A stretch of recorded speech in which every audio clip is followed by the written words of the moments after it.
I was going to start with a land acknowledgement. So if I did that, then could we do sky quilt? Would that Oh, be of a course, good yeah. start? And then if the sound gets working, we'll listen to some songs at the end. Okay, sounds great. So, and one reason I thought of doing this is because Kathy, you better be really close. who couldn't come in here, Yeah.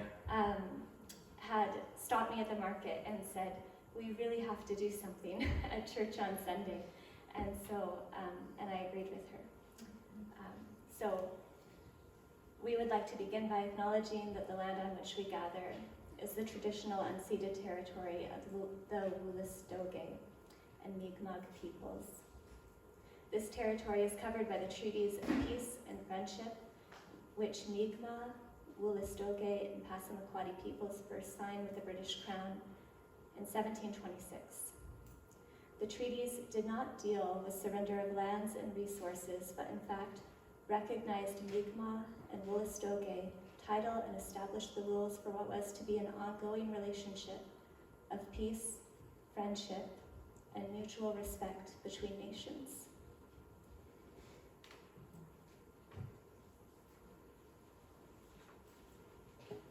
I had asked for this song to be sung because I thought it would be a wonderful way to communally just send out a prayer for those that are grieving right now. So, Thank you.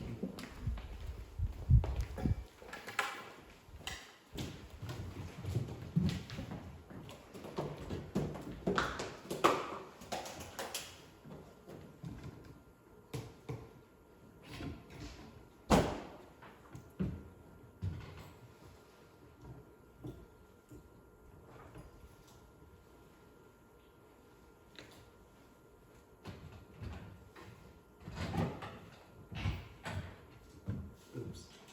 Can you take this one and no, the other way? Yeah. So this one around. This one around this Yeah. one? Yeah. Oh, sorry. Okay. Perfect.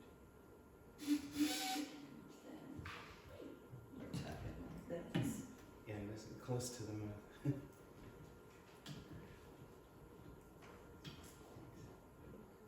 I like it.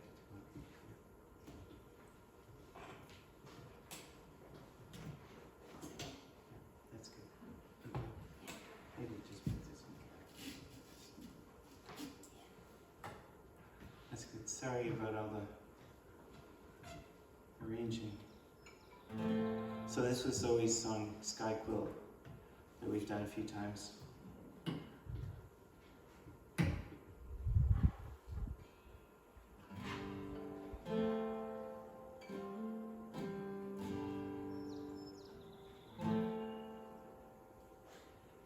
I call on the blue sky to wrap around your shoulders. I call on the blue sky to wrap around you. I call on the blue sky to wrap around your shoulders. I call on the blue sky to wrap right around you.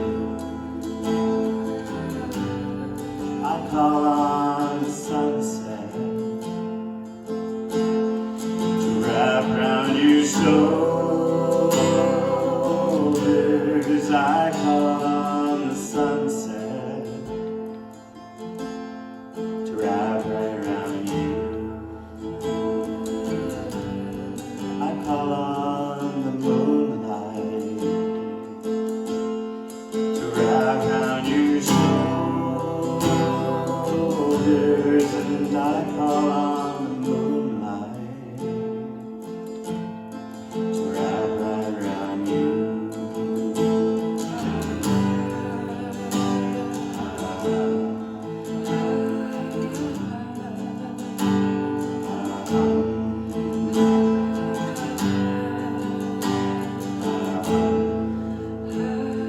I call on the sunrise to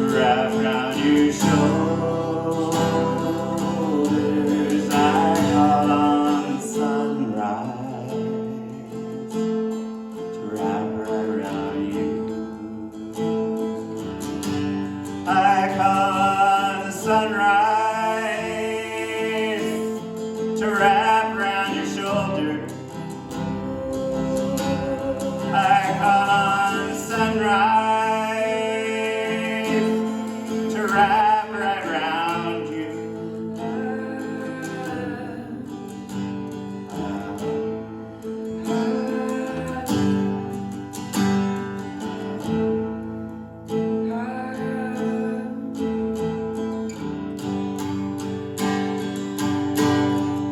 Upon the blue sky to wrap around your shoulders, I call on the blue sky to wrap right round you.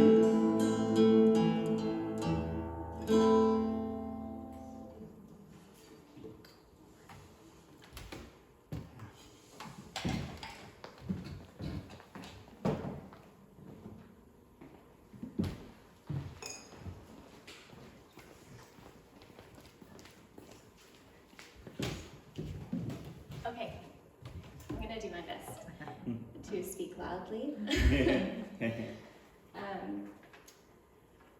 So the title of my talk today is Breaking the Rules and Keeping the Faith. Today is June 27th. It's the 5th Sunday after Pentecost, and it's also Pride Day. So when I started to prepare for this talk, I didn't know that this is the theme that would emerge for me. Rather, I backed into the idea by asking the question, what does faithfulness look like? And the truth is, I've been thinking about faithfulness for all kinds of reasons lately. Growing up in the church, I think this word, like so many words used for spiritual formation, was held up as a Christian ideal that evoked shame and fear in me more than anything else. What if I was unfaithful? Furthermore, the encouragement to be faithful or loyal often seemed like a call toward blind obedience. It silenced questions within me that demanded not answers but attention. But I was encouraged to walk the religious line, to trust the scriptures, the creeds, the tradition, to push the questions down. I was encouraged to stay on the narrow path marked out for me. Whether or not shame and fear was the intention of such teaching doesn't really matter. I think what matters is the outcome or the fruit. I grew to be ashamed of my doubt and afraid of myself. So it's interesting to me how in recent years some of those words that shaped me as a deeply devoted young person growing up in the church have come to be completely redefined. This has at least calmed some of the fear and shame. Words like integrity, righteousness, judgment, and now faithfulness have all come to mean something entirely different to me. This only happened and will only continue to happen because I've learned pretty reluctantly to be faithful to the questions in my heart. But to do this, to honor those questions, meant that I could no longer be faithful to the teachings passed down to me. So last week, Peter read the story of the first miracle when Jesus turned the water to wine. And one of the insights that came forward through that discussion was that Jesus didn't seem to be as concerned with purity laws or codes as the religious leaders were. His emphasis, which we now view as God's emphasis, was on mercy or on throwing a party. So today I'm going to do 3 things to engage with this theme of breaking the rules and keeping the faith. First, we'll look at the gospel reading from the lectionary in which 2 miracles of Jesus are told. And then I'd like to share the story of Thecla, a first-century apostle and companion of Paul. And I'll end with a modern metaphor of sorts from Glennon Doyle's book, Untamed. So we'll start in Mark, and I printed out sheets with the lyrics to the songs. I was imagining we'd be outside, so I wanted us to be able to see. And there's also the reading there, so you can follow along if you'd like, or just close your eyes however you prefer to listen. And then we're just going to talk a little bit about the text after. So it's Mark 5:21-43. When Jesus had crossed over by boat to the other side of the lake, a large crowd gathered around him, while he was by the lake. Then one of the synagogue leaders named Jairus came, and when he saw Jesus, he fell at his feet. He pleaded earnestly with him, "My little daughter is dying. Please come and put your hands on her so that she will be healed and live." So Jesus went with him. A large crowd followed and pressed around him, and a woman was there who had been subject to bleeding for 12 years. She had suffered a great deal under the care of many doctors and had spent all she had. Yet instead of getting better, she grew worse. When she heard about Jesus, she came up behind him in the crowd and touched his cloak, because she thought, "If I just touch his clothes, I will be healed." Immediately her bleeding stopped, and she felt in her body that she was freed from her suffering. At once Jesus realized that power had gone out from him. He turned around in the crowd and asked, "Who touched my clothes?" "You see the people crowding against you," his disciples answered, "and yet you can ask, 'Who touched me?'" But Jesus kept looking around to see who had done it. Then the woman, knowing what had happened to her, came and fell at his feet and, trembling with fear, told him the whole truth. He said to her, "Daughter, your faith has healed you. Go in peace and be freed from your suffering." While Jesus was still speaking, some people came from the house of Jairus, the synagogue leader. "Your daughter is dead," they said to him. "Why bother the teacher anymore?" Overhearing what they said, Jesus told him, "Don't be afraid, just believe." He did not let anyone follow him except Peter, James, and John, the brother of James. When they came to the home of the synagogue leader, Jesus saw a commotion, with people crying and wailing loudly. He went in and said to them, "Why all this commotion and wailing? The child is not dead, but asleep." But they laughed at him. After he put them all out, he took the child's father and mother and the disciples who were with him and went in where the child was. He took her by the hand and said to her, "Talita kum," which means, "Little girl, I say to you, get up." Immediately the girl stood up and began to walk around. She was 12 years old. At this, they were completely astonished. He gave strict orders not to let anyone know about this, and he told them to give her something to eat. So I noticed some interesting parallels woven through that text as I read it this week, but if you have anything you want to point out, I'd love to hear.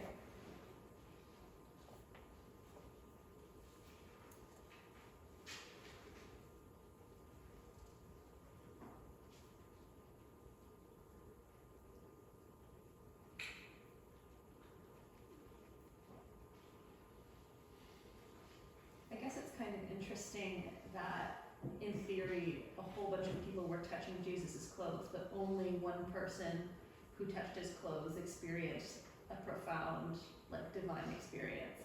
Like, that it's not just a touch clothes, something amazing happens equation. Like, there's something else that influences whether or not, like, an experience will happen if you touch Jesus.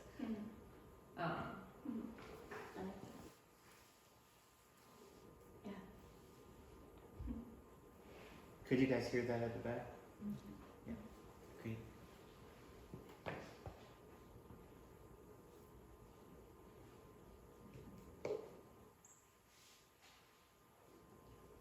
There's a cardinal that wants to come in.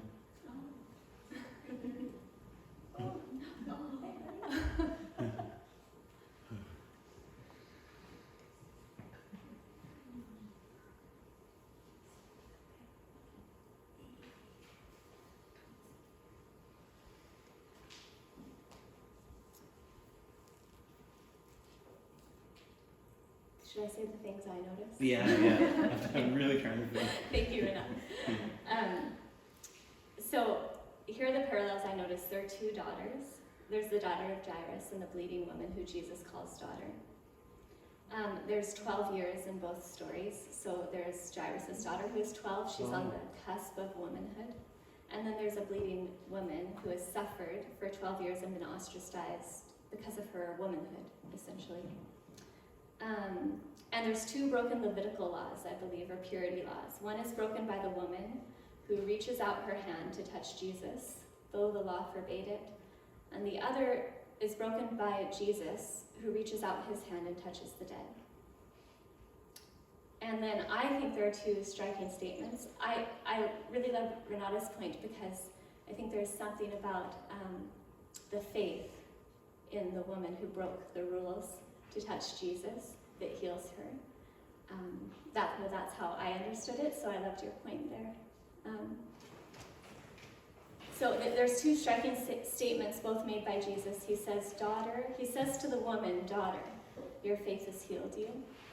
And he says to the little girl, Talita kum, or I say to you, get up. So when I looked at the passage this week, it struck me that when the woman who had been bleeding and suffering and living under laws that ostracized her broke those laws, she was healed. Jesus didn't even take credit for the healing. Instead, he turned to her and said, daughter, your faith has healed you.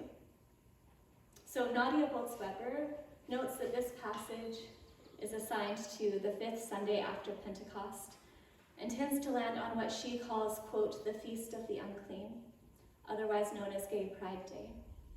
She says it's fitting that in churches all over the world we read this text as the other people whom society treats as bleeding women and dead girls gather together and walk the streets for pride. I think it's a good day to remember the history of pride. The first Pride Day was not a parade, but a riot, known as the Stonewall Riots. These were spontaneous riots that preceded a police raid of the Stonewall Inn in Greenwich Village, New York, on June 28, 1969. The police who raided the inn were upholding unjust laws that existed because the laws were made by people upholding their religious purity codes. Those laws made the freedom to love whomever you love, authentic self-expression, or what I would now call integrity, and the right to exist illegal for LGBTQ+ people. These laws and the judicial system endorsed violence and withheld rights. Police had long mistreated LGBTQ folks, and because of the way this raid transpired, there was a collective uproar from the queer community who began to gather outside the inn upon hearing about what was happening inside. They showed up as witnesses, and they began to stand up to the police for themselves and for each other. Some queer folks have described it as the most liberating day of their lives. The riots lasted a week. Many at the front lines went on to be avid political activists for gay rights, such as Marsha P. Johnson, a Black American gay liberation activist, and self-identified street queen or drag queen. The P in Marsha's chosen stage name stood for Pay It No Mind, which was Marsha's response whenever questioned about gender, a response that once amused and persuaded a judge to drop charges in court. Marsha's life was spent advocating for LGBTQ rights, a fight that cost her greatly. Shortly after the 1992 Pride Parade, Marsha's body was found in the Hudson River. So while societal strides towards human rights have been made, trans, BIPOC women continue to be among those most at risk of death by hate crimes and violence. So 1 year after the Stonewall riots, the first Pride marches took place on the same day to commemorate the events that had happened the year before. And today, Pride remains a protest and a party all at once. It's a party because it ought to be. It's a protest because it remains necessary. So I'm confident that this is the kind of protest party we would find Jesus at. So we should probably be there too. If this is against the rules in your church or your family or your friend group, I think it's time to break the rules, especially if you seek to follow the teachings of Jesus. Because that kind of rule breaking is exactly what Jesus did, and he called it faith. So what was Jesus being faithful to? Not to the written law, not to the laws that protected some people, making them spiritually elite while oppressing others, making them inferior. Those are all the laws Jesus broke over and over again. But was he faithful to God? Yes. Yes. Oh, we had to answer that one. He was faithful to the law of love written in his heart. And it reminds me of a lot of people around here. Okay, now Thecla. Now, I knew that I wanted to talk about Thecla before I knew I wanted to talk about the rest, but I put her in the middle. She is another woman who followed her heart and broke the rules. I don't know if you've heard of her, but Thecla was a first century woman. I would call her an apostle. She was a companion of Paul. She appears in one of the earliest Christian books to be found, the Acts of Paul and Thecla, which is a part of the New Testament Apocrypha. We know this book was widely read and distributed in the early churches because so many copies have been recovered. It wasn't included in the canon, and one reason for that may be that in the late 2nd century, Tertullian declared the book heretical for implying that women could preach and teach and be baptized. To be honest, I'm a big fan of this kind of heresy. So I'm going to tell you her story. Thecla is 17 when Paul comes to her hometown. There, he is preaching outside Thecla's window the message of Jesus. Thecla listens to Paul preach for 3 days. She's captivated by his message that Thecla is engaged to be married. And Paul is speaking of a different kind of life, one of celibacy, yes, and also devotion to God, liberation from societal expectations, inclusion, and purity of heart, because the kingdom of heaven is at hand. Now, we know that as a young woman in the 1st century, Thecla's life at this moment would have been all mapped out for her. She knew what was expected of her. Both her fiancé and her mother are alarmed by her fascination with Paul, and they try to get her to come away from the window, but she will not. After 3 days of listening, she makes some decisions. And I wonder what she was thinking during those 3 days. I wonder if the call toward a new life evoked both fear and excitement. I wonder how many times she thought to herself, I can't leave this engagement. I can't disappoint my mother. I can't. And I wonder at what point love overcame the fear, turning the I can't to I must, I will, I can. We know it did because when Thecla finally leaves the window, she has decided to leave her engagement and to join Paul on his missionary endeavors. Both her mother and her fiancé are furious. The fiancé goes to the governor and has Paul beaten and arrested and thrown out of the city for misguiding young women. He is a threat to society. Thecla's mother is so angry, and I imagine afraid, that she says Thecla ought to be burned at the stake in the theater as an example of what will happen should other young girls decide they can choose a similar path. Paul, imprisoned, prays for Thecla for 3 days. Thecla is brought to the theater, stripped of her clothes, and bound to the stake. A fire is lit, and just as it begins to reach her in faith, she makes the sign of the cross. A thunderstorm erupts over her, the fire is put out, and Thecla escapes. Then, she dresses herself in a garment meant for men and goes to find Paul. When she finds him, Paul is praying for his safety. She then insists she wants to follow him, and he doesn't think it's a good idea.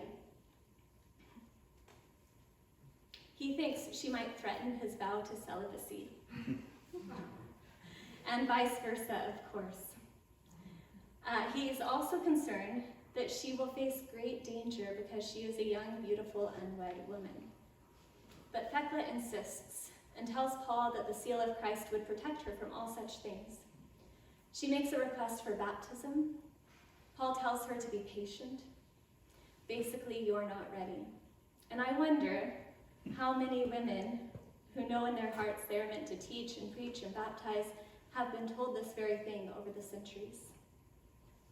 The truth is, Thecla's situation is not so different from ours. Thecla is patient regarding baptism, but she does convince Paul to let her follow him.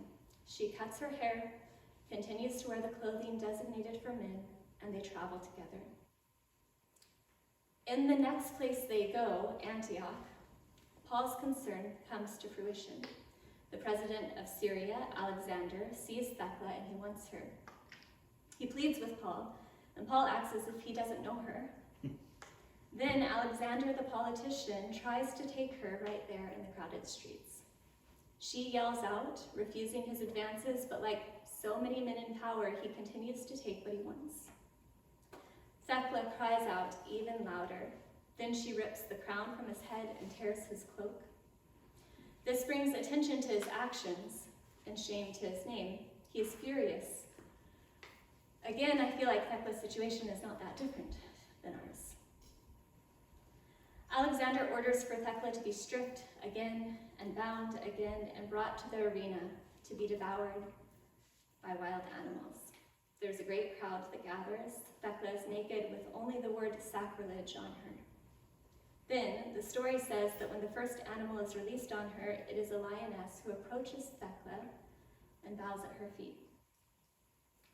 More animals are released, and this lioness dies defending her. As the crowd watches this, their hearts begin to turn, and they start to yell out, "Unholy judgment." Finally, as more animals are released and facing what seems like certain death, Thecla walks toward a nearby pool full of sea lions, and as she throws herself into the water, she says, "In the name of Jesus Christ, I baptize myself." The women who are watching begin throwing their spices and rose petals into the fire to protect Thecla, and the smoke rises and all the animals are put to sleep. Thecla is saved. So Megan Watterson points out that in each of these situations, Thecla saves herself. Watterson writes, quote, "The most threatening aspect of Thecla's story is that she frees herself from any illusions that power resides outside her. She began to move of her own volition. She began to go against expectations of a girl considered the inferior sex of her time. She began to do what her heart was telling her to do. And this was the sacrilege to those in power, that she refused to obey or validate any authority outside her, even and ultimately Paul's. She baptized herself because she realized that she could, and so she did." That's the end of that quote. So Thecla is a woman who broke the rules and kept the faith. She went on to travel with Paul, teaching, preaching, and healing many. At the end of her life, she lived as a monastic in a cave, reaching the age of 90, and is believed to be buried near Paul. That's Thecla. Okay, that's really all I have to say. I hope it gave you something to talk about, except, or to think about. Except I was going to show a video. I don't know if anything's working. Okay, if it's Well, not. if you guys can give me just like 2 minutes and talk amongst yourselves. Yeah. Yeah. It just keeps coming out of the monitor and I don't know why, so. Oh, yeah. But 5-minute intermission. Yeah. Let's do it. Yeah. Is that okay? Yes, Yeah. yes, Okay. yes, 100%. Do we want to discuss anything about any of these stories, or we're very quiet today? Well, how many people knew about the story of Thecla? What? Where is that from? Can I talk to Jeff? Where is it from? Well, do you want to say again where it's from? So the Acts of Paul and Thecla. So it's an ancient Christian writing that would have been written at the same time as those other, of the Acts that we have in the New Testament. There were others as well that are included in the Apocrypha, I understand. Yeah. It's one of my favorite stories. And it's recently been made very popular by Megan Watterson's book. Yeah. Called Mary Magdalene Revealed. Yeah. Yeah. Yeah.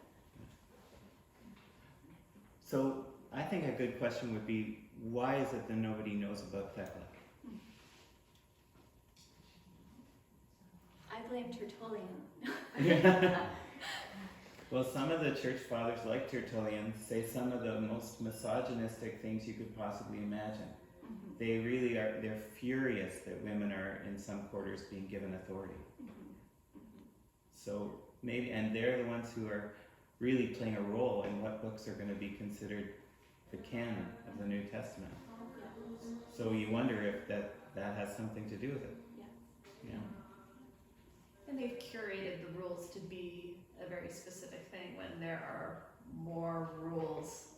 Well, yeah, it's almost like the Apocrypha has rules in it that we didn't know existed. When in doubt, thou shalt baptize oneself. With sea lions. And spices.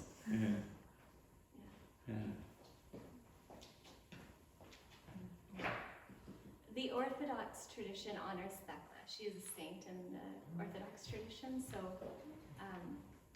yeah, that's good. So somebody knows about her. Yeah.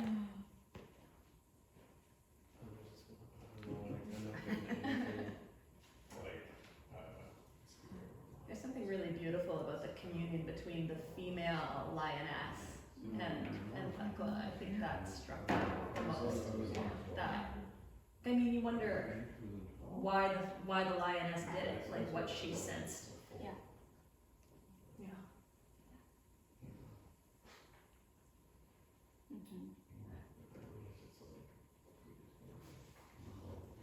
Yeah, that's awesome, that part. Megan Watterson writes something about how her favorite part of the story is when the women in the crowd no longer see Thecla as separate from themselves, but themselves. And they, there's no separation there.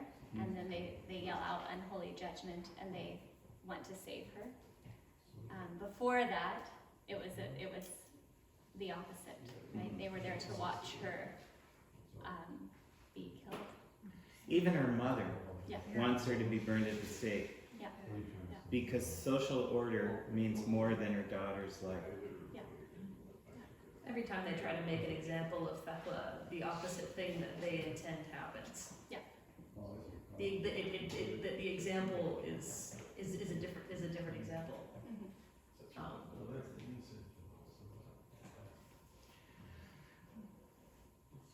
I think for me that even before the story of Thecla, I was so grateful for you realizing that it was Pride Day and talking about that. I'd forgotten.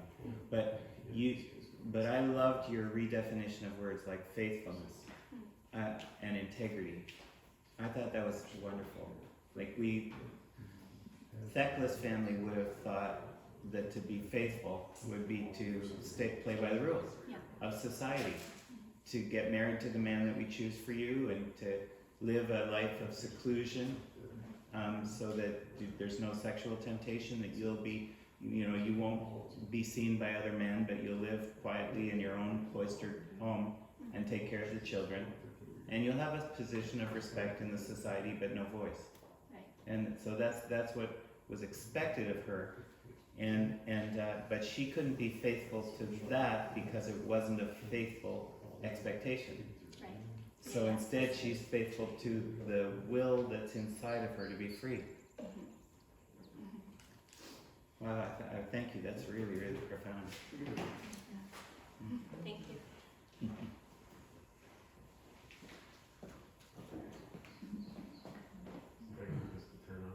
Okay, something's happening.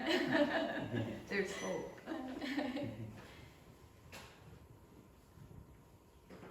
think we can make this happen. Which song do you want to pick first? Okay, so if we start with the animation, that how to get #Untamed. Okay, so I've got this one, Glennon Doyle. Yeah. Pretty sure it's that one, right?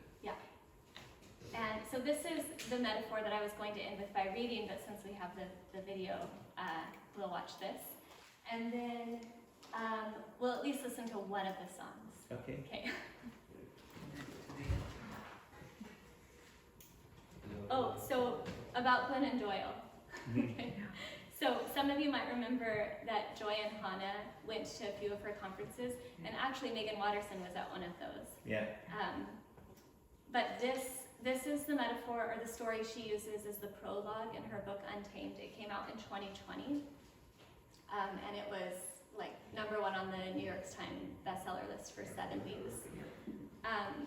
Yeah, so I'm using it because I think it gives another way of imagining how to be faithful and break the rules. But I'll just read, I might read the whole thing. I was going to read her little dedication. It's happening. It's happening. Oh, good. It's happening. Yay. Are you gonna read it? Yeah, well, the dedication at the front of her book just says, "For every woman resurrecting herself, for the girls who will never be buried, mostly for Tish," and that's her daughter.